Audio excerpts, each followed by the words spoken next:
Good morning, students and my dear friends. Today is 5th of October 2022, Wednesday. Before starting the discussion, if you want the lecture PDF, you can join me on Telegram channel और इसी Telegram channel पर आपको economic times और mint के top news headlines का PDF भी मिल जाएगा। इसके अलावा आप मुझे ट्विटर, रिसर्चगेट, फेसबुक और इंस्टाग्राम पे भी फॉलो कर सकते हैं। तो स्टार्ट करते हैं आज का discussion. Motivation of the day is intelligence is the ability to adapt to change.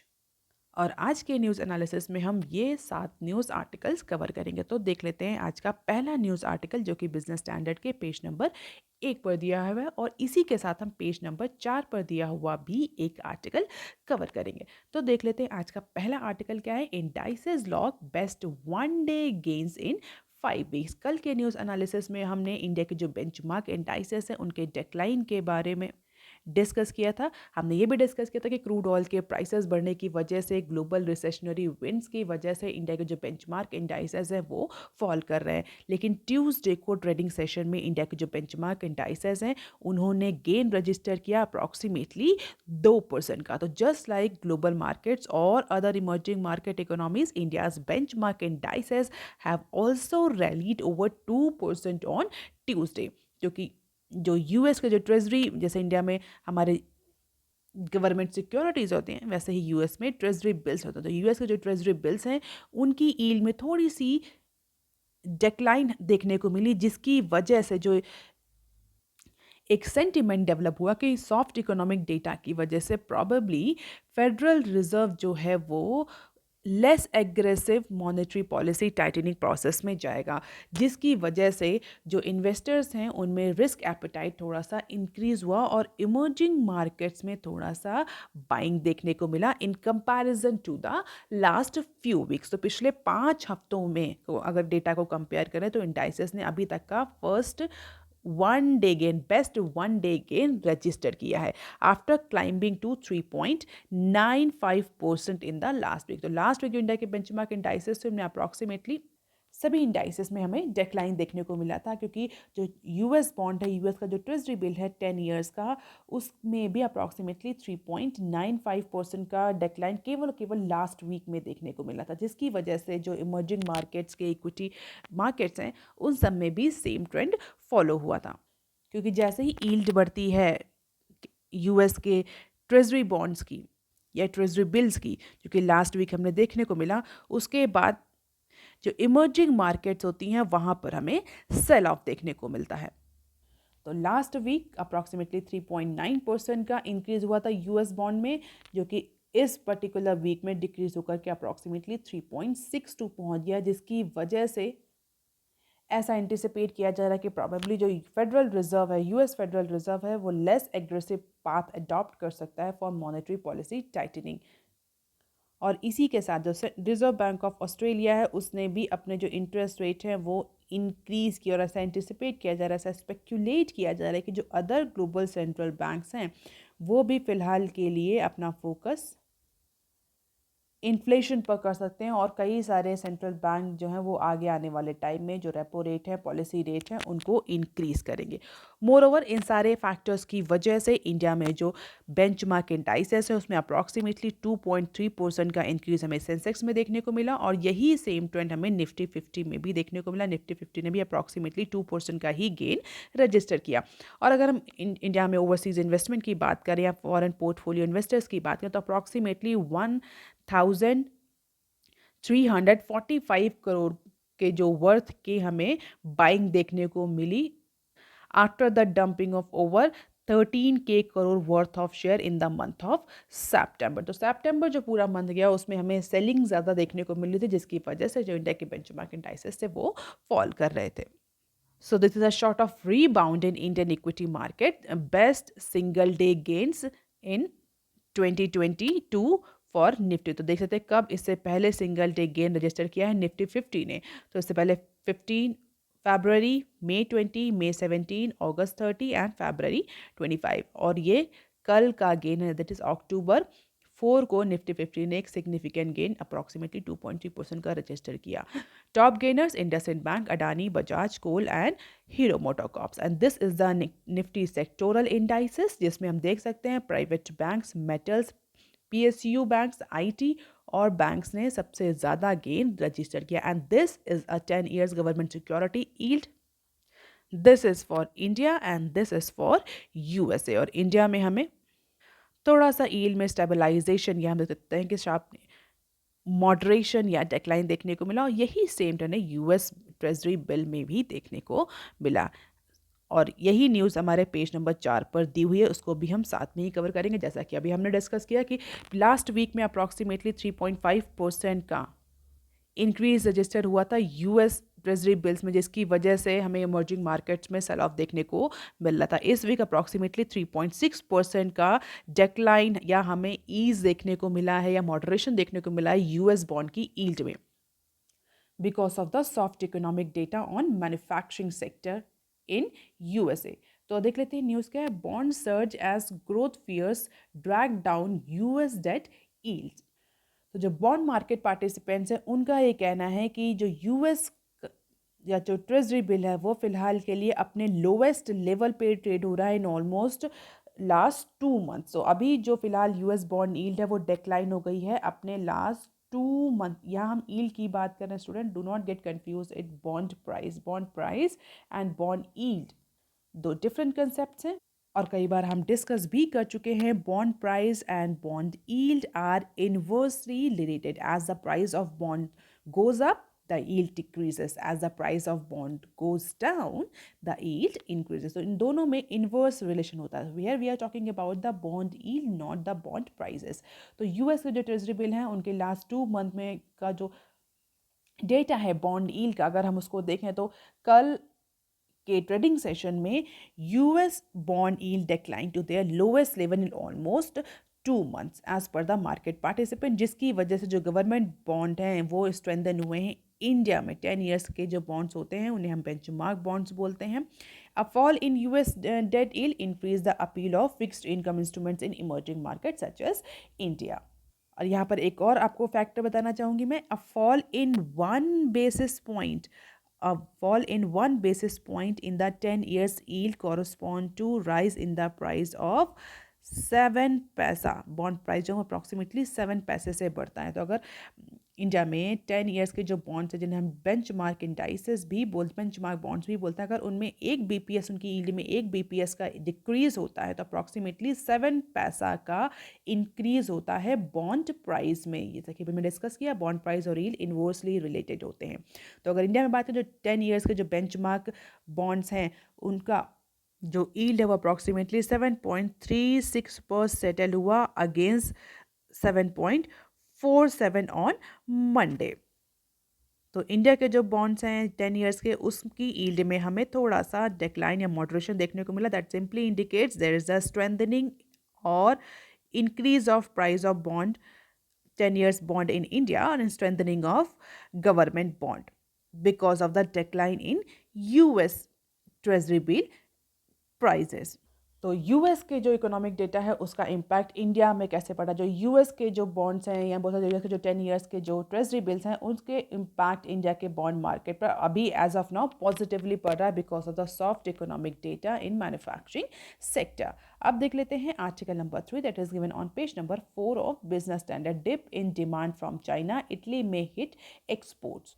तो ये डेटा जो है इंडिया के मर्केंटाइज एक्सपोर्ट गुड्स एक्सपोर्ट के बारे में, जहाँ पर किन किन कंट्री से इंडिया का जो गुड्स का एक्सपोर्ट होता है वो रिड्यूस हुआ है, जो इंडिया के गुड्स की डिमांड होती है वो रिड्यूस हुई है, इसका डेटा दिया हुआ. और किन किन कंट्री से इंडिया का जो एक्सपोर्ट है वो इंक्रीज हुआ है इन द लास्ट 2 ईयर्स. तो बेसिकली इस डोल टर्म की सिचुएशन में पैंडेमिक के बाद और रशिया यूक्रेन क्राइसिस के बाद जो ग्लोबल इकोनॉमीज हैं they are going for lot of shocks and reforms. अगर इंडिया की हम एक्सटर्नल डिमांड की बात करें, इंडिया की जो एक्सटर्नल डिमांड है मतलब जो इंडिया एक्सपोर्ट करता है चाइना, बांग्लादेश और इटली जैसे कंट्रीज़ को, वो डिमांड इंडिया की पिछले कुछ 19 महीनों में कम हुई है, जिसकी वजह से इंडिया के एक्सपोर्ट में हमें कॉन्ट्रैक्शन देखने को मिल रहा है. in the month of September. So, dip in the external demand from the countries like China, Bangladesh, Italy is actually leading to the contraction in India's export in the month of September for the first time in 19 months.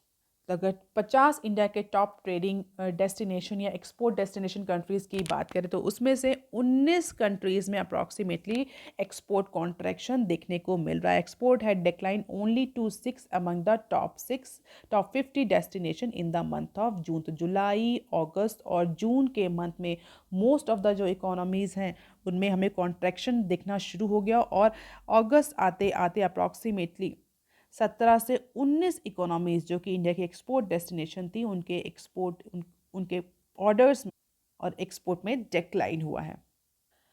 अगर specially हम China की बात करें, China से India का business क्यों down हो रहा है या चाइना जो इंडिया से एक्सपोर्ट कर रहा है वो क्यों डाउन हो रहा है, तो देखें तो चाइना की जो ज़ीरो कोविड पॉलिसी है, इस पॉलिसी की वजह से चाइना में इकोनॉमिक स्लो डाउन की सिचुएशन आ गई. और जिस तरह से चाइना का रियल स्टेट परफॉर्म कर रहा है तो डेफिनेटली ऐसा कई सारे एक्सपर्ट्स का कहना है कि अपकमिंग टाइम में जो चाइना है वो एक सीवियर रिसेशनरी कंडीशंस में जा सकता है.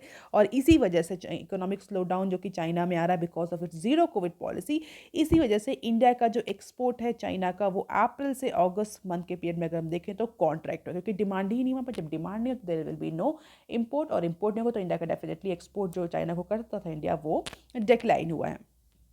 और एस.एन.पी ने क्लियरली जो चाइना की ग्रोथ फोरकास्ट है आगे आने वाले टाइम में वो 3.3% से रिड्यूस करके 2.7% कर दी है फॉर दिस कैलेंडर ईयर. और यही सेम ट्रेंड हमें सिर्फ चाइना के साथ ही नहीं, ये सेम ट्रेंड हमें Singapore, Hong Kong, Japan, Vietnam, Poland और रशिया के साथ भी देखने को मिल रहा है during April and August period of this year.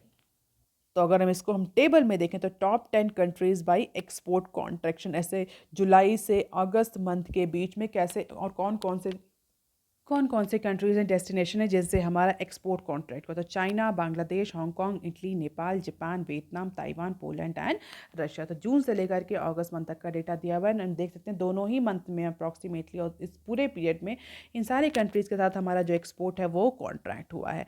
And this is the data overall graphical representation of the shrinking export from May 21 to September 22, और this black line indicates the export and this orange line indicates the import. और हम देख सकते हैं कि हालांकि export के increase के साथ हमें इंपोर्ट में भी डिक्लाइन देखने को मिल रहा है और उसका सीधा सीधा रीज़न जो है वो इकोनॉमिक सिचुएशंस हैं. पैंडेमिक के बाद इकोनॉमिक रिकवरी स्टार्ट ही हुई थी कि रशिया यूक्रेन क्राइसिस हुई, जिसकी वजह से number of the economies even every economy in the world is impacting because of that Russia Ukraine crisis. And this is the trade deficit data of India May 21 से लेकर के अगस्त सितंबर 22 तक का data दिया हुआ है. और अगर हम देखें over a period of time तो हमें ट्रेड डेफिसिट में इंक्रीज होता हुआ ही दिख रहा है. पैंडेमिक की ड्यूरेशन में हालांकि इंडिया का जो ट्रेड डेफिसिट था वो थोड़ा सा रिड्यूस हुआ था, लेकिन जैसे इकोनॉमिक रिकवरी स्टार्ट हुई और रशिया यूक्रेन क्राइसिस हुई तो जो इकोनॉमीज थी they all were in the shock, जिसकी वजह से इंडिया बीइंग एक्सपोर्ट और इंपोर्ट ओरिएंटेड इकोनॉमी, इंडिया का ट्रेड डेफिसिट जो है वो अपने नॉर्मल सिनेरियो से फिर इंक्रीज होने लगा. तो मई 21 में यही ट्रेड डेफिसिट जो था वो अप्रॉक्सीमेटली $10.97 बिलियन का था, जो कि सितंबर 2022 तक आते आते अप्रॉक्सीमेटली $26.70 बिलियन तक पहुंच गया. हालांकि अगस्त 22 के कंपैरिजन में थोड़ा सा डिक्लाइन देखने को हमें मिला. लास्ट 2 मंथ के कंपैरिजन में तो ट्रेड डेफिसिट थोड़ा सा डिक्लाइन हुई. जुलाई के मंथ में ट्रेड डेफिसिट बहुत ज़्यादा था, अप्रॉक्सीमेटली 31.02 था, जो कि थोड़ा सा डिक्लाइन हुआ है और अप्रॉक्सीमेटली 26.70 तक आ गया है इन the month of September. Overall अगर हम देखें इस पर्टिकुलर ईयर की परफॉर्मेंस, तो जो हमारा एक्सपोर्ट है वो कॉन्ट्रैक्ट हुआ है हमारे मेजर एक्सपोर्ट डेस्टिनेशन इकोनॉमी से. अब देख लेते हैं some other news. 86% of the global CEO see recession within 12 month find server. जैसा कि अभी हमने डिस्कस किया कि जिस तरीके से इकोनॉमिक सिचुएशन चल रही हैं, चाइना की हो या मेजर इकोनॉमीज की, यूएस की, जो जिस तरह से यूएस में इन्फ्लेशन हो रही है, जिस तरह से ऑस्ट्रेलिया में इन्फ्लेशन हो रही है, जिस तरीके से टर्की में इन्फ्लेशन हो रही है, सबको देखते हुए एक सर्वे में अप्रॉक्सीमेटली 86% जो CEOs हैं टॉप कंपनीज के वो ऐसा एंटिसिपेट कर रहे हैं कि आगे आने वाले 12 महीनों में जो वर्ल्ड है वो रिसेशन की कंडीशंस देख सकता है या वर्ल्ड में रिसेशन आ सकता है. और अगर सीवियरिटी की बात करें तो 58% का ये मानना है कि जो रिसेशन होगा दैट विल बी माइल्ड और for a shorter duration of time, जबकि 75% का ये कहना है कि इस रिसेशन की वजह से जो पोस्ट कोविड रिकवरी थी इकोनॉमीज़ में, कंट्रीज़ की, कंपनीज़ की, वो स्लो डाउन होगी और उस रिकवरी बहुत ज़्यादा हार्डर हो जाएगी, बहुत ज़्यादा चैलेंजिंग हो जाएगी। अगर बात करें preparation on this particular recessionary condition, तो 75% जो एग्जीक्यूटिव्स हैं, सीईओज हैं, उनका एक ये कहना है कि उन्होंने फिलहाल के लिए रिसेशनरी कंडीशन से टैकल करने के लिए अपने प्लान ऑलरेडी तैयार कर लिए हैं। They have implemented the plan. फिलहाल के लिए उन्होंने जो हायरिंग है उसको फ्रीज कर दिए फॉर अपकमिंग 6 मंथ। तो बड़ी बड़ी कंपनीज ने फायरिंग अपनी कॉस्ट कंट्रोल करने के लिए रिसेशनरी कंडीशन से इनक्यूबेट करने के लिए अपने आप को फिलहाल के लिए अपने बिजनेस प्लान्स में, बिजनेस ऑपरेशंस में, बिजनेस प्रोसीजर्स में चेंज लाया। मोस्ट ऑफ द कंपनीज जो हैं वो ये कह रही हैं, 75% सीईओज का ये कहना है कि उन्होंने अपकमिंग टाइम में आगे आने 6 महीनों तक फिलहाल के लिए किसी भी तरह के हायरिंग प्लान को सस्पेंड कर दिया गया है। And 80% of the CEO have considered or will consider the downsizing of their employ base may be an option. पहले तो हायरिंग फ्रीज कर दी गई है, इसके बाद जो ऑलरेडी एग्जिस्टिंग एम्प्लॉय बेस है उसमें भी डाउन साइजिंग, टर्मिनेशन या रिटेंचमेंट देखने को मिल सकता है अगर रिसेशनरी कंडीशन आगे भी प्रिवेल करती हैं। तो this is the sentiment of the top leaders of Indian corporates or the world corporates. And this survey is done by KPMG 2022 CEO outlook. अब देख लेते हैं next clip. Jio 5G comes early in 4 cities. तो जो जियो का 5G का launch होने वाला था, ऐसा कहा जा रहा है कि 4 सिटीज़ में वो लॉन्च वेडनेसडे को, यानी आज से ही प्रॉबली शायद स्टार्ट हो जाए। तो जियो जो है वो सरप्राइजिंगली अपने कस्टमर्स के लिए जो 5G सर्विसेज है वो जल्दी लाना चाहता है, और सबसे बड़ी बात जो फर्स्ट मूवर एडवांटेज होता है स्ट्रैटेजी में, उसको गेन करना चाह रहा है। तो फिलहाल के लिए जो प्लानिंग थी उससे पहले ही जियो ट्रायल स्टार्ट कर देगा दिल्ली, मुंबई, कोलकाता और वाराणसी में। अब देख लेते हैं next tip. CCI go ahead for Zee Sony merger, conditions apply. तो जी और सोनी के मर्जर को लेकर के CCI के अप्रूवल की ज़रूरत थी। CCI ने अप्रूवल तो दे दिया है बट कुछ मॉडिफिकेशंस के साथ, कुछ टर्म्स एंड कंडीशन के साथ। What is CCI? That is competition commission of India. कोई भी सिग्निफिकेंट मर्जर एक्विजिशन होता है किसी भी सेक्टर में तो उसको CCI की परमिशन लेनी होती है। CCI को बताना होता है कि इस पर्टिकुलर मर्जर एक्विजिशन से, इस डील से उस पर्टिकुलर इंडस्ट्री का जो कंपटीशन है वो इम्पैक्ट नहीं करेगा। तो फिलहाल के लिए जी और सोनी के मर्जर का, जी इंटरटेनमेंट एंटरप्राइज जिसको हम शॉर्ट फॉर्म में जील भी बोलते हैं, और सोनी पिक्चर्स नेटवर्क जिसको हम SPN इंडिया भी बोलते हैं, इन दोनों के मर्जर की परमिशन हो दे दी है CCI ने। ऑल्दो सर्टेन कंडीशंस जो थी वो मॉडिफाई कर दी हैं, वो कंडीशंस CCI ने चेंज कर दी हैं। अब now Zee and Sony will go for further regulatory approvals for finally launching the new merge company. अब देख लेते हैं nextly. Private bank report healthy loan deposit growth in Q2। So loan growth यानी credit growth rate in India was impacting by the pandemic, और कई बार हमने इस news को कवर भी किया है, डिपॉजिट रेट को और क्रेडिट ग्रोथ रेट को। और हमने ये भी डिस्कस किया कि जिस तरीके से पब्लिक सेक्टर बैंक्स में क्रेडिट ग्रोथ रेट इम्पैक्ट हो रही है, जिस तरह से उसका डिपॉजिट रेट इम्पैक्ट हो रहा है, it will be very challenging for state own banks or public sector banks to further manage their financials. तो उसी से रिलेटेड ये न्यूज़ है, but this news is all about the private bank. ये news जो है प्राइवेट बैंक के data पर है, यानी private bank means HDFC, yes bank, IndusInd bank और धनलक्ष्मी जैसे जो प्राइवेट बैंक्स हैं। तो as per the recently collected data और as per the recently release data, the loan or the credit growth rate continue to be healthy in the private sector bank in the July and September quarter or the time period। तो जुलाई से लेकर के सितंबर का जो quarter यानी Q2 of financial year 23, इस duration में private sector banks जो हैं, जो प्राइवेट लेंडर्स हैं, उनमें जो लोन ग्रोथ है, जो लोन क्रेडिट ग्रोथ रेट है, वो हेल्दी रही है in comparison to the private sector banks. और अगर इनके बीच में कंपैरिजन करें तो HDFC, the largest private sector lending of the country, reported a year on year growth of 23.5%। तो HDFC की तरह सेम ट्रेंड हमें येस बैंक, इंडसइंड बैंक और धनलक्ष्मी बैंक में भी देखने को मिल रहा है। This is the loan growth data, this is the deposit data, this is the CASA data and this is the CASA share. So that is all for today, students. If you want lecture PDF, you can join me on Telegram channel. You can also follow me on other social media platforms. If you have any query and suggestion, you can write on comment section below. Please like, share and subscribe. Thank you. Have a nice day.